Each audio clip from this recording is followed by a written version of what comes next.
स्त्री एक जटिल पहेली है जो कि जन्म जरा दुख सुख विनाश निर्माण का प्रमुख कारण है। समस्त संसार स्त्री से ही उत्पन्न होकर इसी के इर्द गिर्द घूमते हुए इसी में विलीन हो जाता है। समस्त संसार की एकमात्र ताकतवर जीव स्त्री ही है, जिसके कदमों में बड़े बड़े महिपाल भूपाल ऋषि मुनि तपस्वी देवदानव और अखंड ब्रह्मचारी भी किसी रेणुका और उर्वशी के एक मादक मुस्कान पर स्वान की तरह कदमों में लिपटने को ललायित रहते हैं। इस संसार में मोक्ष के अलावा सभी उपलब्धियां स्त्रियों को रिझाने के लिए ही है। कोई बाहुबल से, कोई धन बल से, कोई मेघा प्रभा और आभा के बल पर ताउम्र एकमात्र स्त्री की संतुष्टि के लिए प्रयासरत रहता है।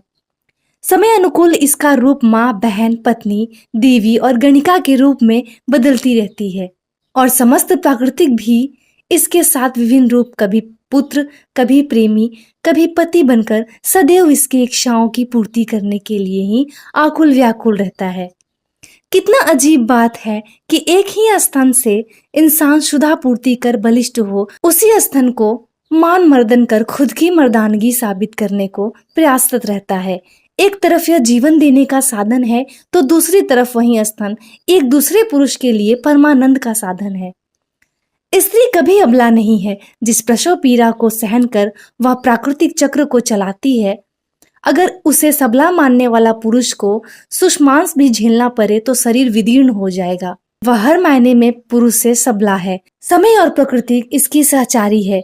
स्त्री का हृदयांगन गगन के गान और समीरन के हास्य से प्रतिध्वनित हुआ करती है। इसके अंग अंग में जरजरा यौन अविरल गति से नृत्य किया करते हैं। हर प्रसिद्धि और ऊंचाई हासिल करने के पीछे पुरुष का एकमात्र उद्देश्य स्त्री के अनेकानेक रूप को रिझाना मात्र ही होता है। अगर वात्सल्य रूप में वह कौशल्या और यशोदा है, तो दिल बहलाने के रूप में वैशाली की नगर बधू आम्रपाली और क्रूरता में पूतना और क्लियोपेट्रा भी है। परिस्थिति अनुरूप अपने आप को बदल लेने और सर्वस्व सर्वशक्तिमान होने के बावजूद भी अबला होने का शंखनाद करने की कला को ही त्रिया चरित्र कहते हैं। त्रिया चरित्र एक जन्मजात उन्नत कला है, जिसके द्वारा एक स्त्री समस्त सृष्टि को बंधक बनाए रखती है। यह प्रक्रिया ठीक उसी तरह है जैसे कि रमन के पश्चात कुछ प्रजाति की मादाएं अपने साथी को ही खा जाती है और साथी उफ तक नहीं करता और खुशी खुशी कुर्बान हो जाता है। आज के प्रतिस्पर्धी युग में भी यह चरित्र बहुत प्रासंगिक है। त्रिया की इस विहंगम कला को कहानी के रूप में समझिए। प्राचीन काल में पाटलिपुत्र राज्य का राजा देववर्मा अब बहुत बूढ़े हो गए थे, इसलिए अपने पुत्र को राजपाट सौंपकर स्वयं तपस्या करने जंगल चले गए। राजा का बेटा श्यामवर्मन योग्य और कुशल प्रशासक थे। उनके न्याय प्रियता का डंका देश ही नहीं दुनिया में बजता था। उनके राज्य में पाटलिपुत्रा का वैभव अमरावती की तरह था। उस काल में जो जितना समर्थवान होता वह उतनी सुंदर कन्याओं से विवाह कर सकता था। आज की ही तरह उस समय भी सुंदर स्त्री का पति होना गौरव का विषय था। तभी तो शायद रामचंद्र जी को छोड़कर कोई ऐसा शक्ति नहीं था जो एक से अधिक रानियां नहीं रखता हो। लिहाजा श्यामवर्मन ने भी एक एक कर अनिध्य 7 सुंदरियों से विवाह कर यशस्वी जीवन गुजार रहा था।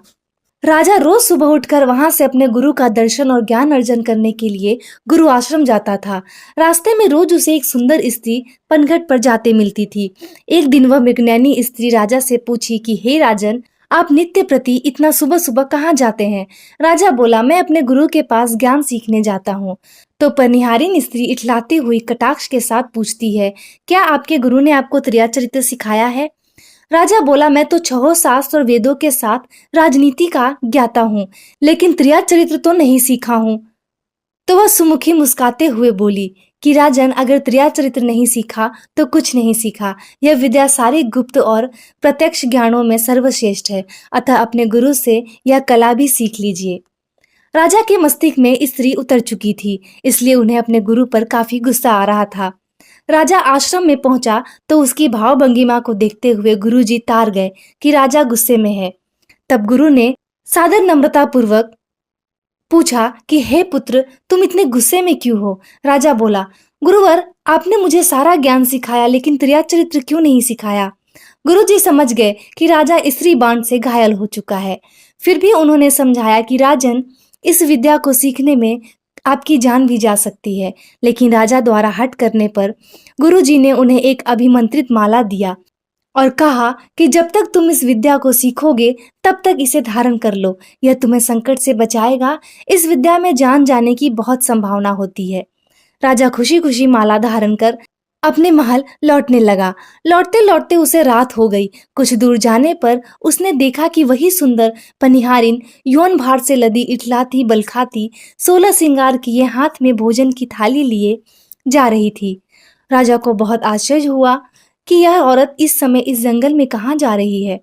कौतूहलवश राजा उस स्त्री के पीछे लग गया। थोड़ी दूर जाने के बाद स्त्री एक झोपड़ी में प्रवेश कर गई। राजा भी हैरान होते हुए और छुपकर सब देखने लगा। झोपड़ी में एक तेजोमय सन्यासी बैठा था। तप की आभा से उसका शरीर और मुखमंडल चमक रहा था। हालांकि साधु बूढ़ा था, लेकिन उसका योद्धा की तरह तप से प्रभावित शरीर अद्भुत था। स्त्री बड़े प्यार से साधु को खिलाने के पश्चात हाथ जोड़कर बोली, हे महाराज, मेरे पति मुझे लेने आए हैं और मैं आपके बिना नहीं जी सकती। मैं आपकी शक्ति की दीवानी हो गई हूँ। आपसे बहुत प्रेम करती हूँ। कृपया मुझे कोई उपाय बताइए कि हमारा पति से जान छूटे और मैं हमेशा हमेशा के लिए आपकी हो जाऊं। साधु ने थोड़ी विचार के बाद उसे एक तेज धार वाली चाकू देते हुए बोला कि तुम अपने पति का सोते अवस्था में उसका सर काटकर मेरे पास ले आओ। स्त्री सहर्ष चाकू लेकर लौटने लगी। निशब्द राजा त्रिया चरित्र का यह अविश्वासी रूप देखकर स्तब्ध रह गया। उसने स्त्री का पीछा करने के विचार कर उसके पीछे चल दिया। वह सुंदर स्त्री दबे पांव अपने घर में प्रवेश की। तभी उसके पांव की ठोकर से फूलदान गिर गया और उसका पति उठकर बैठ गया और स्त्री से पूछा कि इस समय इतना श्रृंगार करके कहाँ जा रही हो। स्त्री मधुर मुस्कान के साथ अत्यधिक कामुक मुद्रा बनाकर बोली, मैं तो आपके जगने का इंतजार कर रही थी और यह सभी श्रृंगार आपके लिए है मेरे प्राणनाथ। राजा पत्थर की मूरत बना नारी के पल पल बदलते रूप को देखकर हैरान हो रहा था। इधर सुंदर स्त्री मन में विचार करती है कि अभी इसे सुलाने के लिए काम क्रिया रूपी दवा का इस्तेमाल करना होगा। और सुंदर स्त्री अपनी कामुक अदाओं से अपने पति को इतना रिझाई कि कामांधता के आवेग के पश्चात निढाल हो गया। तब वह सुंदर स्त्री हर तरह से अस्वस्थ हो अपने पति का गला काटकर सर हाथ में लिए जंगल में साधु के पास पहुंच गई। राजा भी स्त्री का यह चरित्र देख आश्चर्यचकित था। पति का सर एक तरफ रख स्त्री साधु से बोली, हे प्रिय, मैं आपके कहे अनुसार अपने पति का गर्दन काट लाई। अब आप शीघ्र मुझसे विवाह कर ले।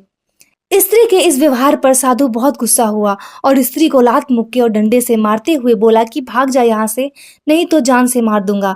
जो स्त्री अपने पति का ना हुआ वह प्रेमी का क्या होगा। परेशान हो स्त्री अपने पति का सर लेकर पुनः दबे पांव अपने घर आई और पति का सर इस तरह धर के पास सटा कर रख दी जैसे कोई सोए अवस्था में उसका सर काट लिया हो। स्त्री के इस लोमहर्ष खेल को दम साधे राजा देख रहा था और स्त्री बिना किसी डर या पश्चाताप के पति के बगल में सो गई। सुबह होने पर वह खूब जोर जोर से हृदय विदारक विलाप करने लगी। उसकी करुणा चित्कार सुनकर अड़ोसी पड़ोसी आए और सबों ने मान ली कि इसकी हत्या किसी ने सोए अवस्था में कर दी है और रस्मों रिवाज के अनुसार उसे जलाने को ले जाने लगे। तो स्त्री विलाप करते हुए अपने को पतिव्रता साबित करते हुए सती होने के लिए चल दी। राजा भी माला पहने बदले वेशभूषा के साथ शमशान पहुंच गया। वहां औरत जब चिता पर सती होने को बैठ गई तब राजा स्त्री के पास पहुंचा और बोला कि त्रिया चरित्र जाने नहीं कोई पति मार के सती हुई। स्त्री राजा को पहचान गई और बोली कि हे राजन, यही है त्रिया चरित्र का पहला पाठ।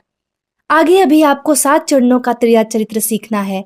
मैंने अपने पति को मारा भी और समाज में सती होकर उच्च सम्मान भी हासिल कर रही हूँ, लेकिन आप मेरी इन बातों को मन में गांठ बांध लो। आसनम पगटारनम पहला खीज निवारणम जागता घरनासना त्रिया चरित्र विवर्जितम। हे राजन, अगर कभी कोई आसन जमीन पर बिछाया हो और अनजान जगह पर हो तो पहले उसे अपने पांव से हटाकर फिर वहां बैठना। राजा बोला, मैं तो राजा हूं, भला जमीन पर क्यों बैठूंगा। तो स्त्री बोली कि हे राजन, मैं जिस सिद्ध पुरुष से मिलती थी वह अनेकों गुप्त और तंत्र विद्या का जानकार है। उसके साथ रमन करने से मुझ में भी कुछ शक्तियां आ गई है जिससे मैं जानती हूँ कि आपको भूमि पर बैठना होगा और काफी मुश्किलों से गुजरना होगा। आपके प्राण भी संकट में पड़ जाएंगे। इसलिए मेरी बात का ख्याल रखना और अपने गुरु द्वारा दिए हुए माले को कभी अपने से अलग मत करना। इतना कहकर स्त्री अपने पति के साथ भस्म हो गई और लोग सती मैया की जय जयकार कर अबला के पक्ष में शंखनाद करने लगे। आगे राजा के साथ क्या हुआ, स्त्री द्वारा बताया भूमि आसन का क्या रहस्य है, त्रिया चरित्र के अगले सबक में राजा के साथ क्या होने वाला है। अगर त्रिया चरित्र को जानना चाहते हैं तो कृपया अगली कड़ी देखिए।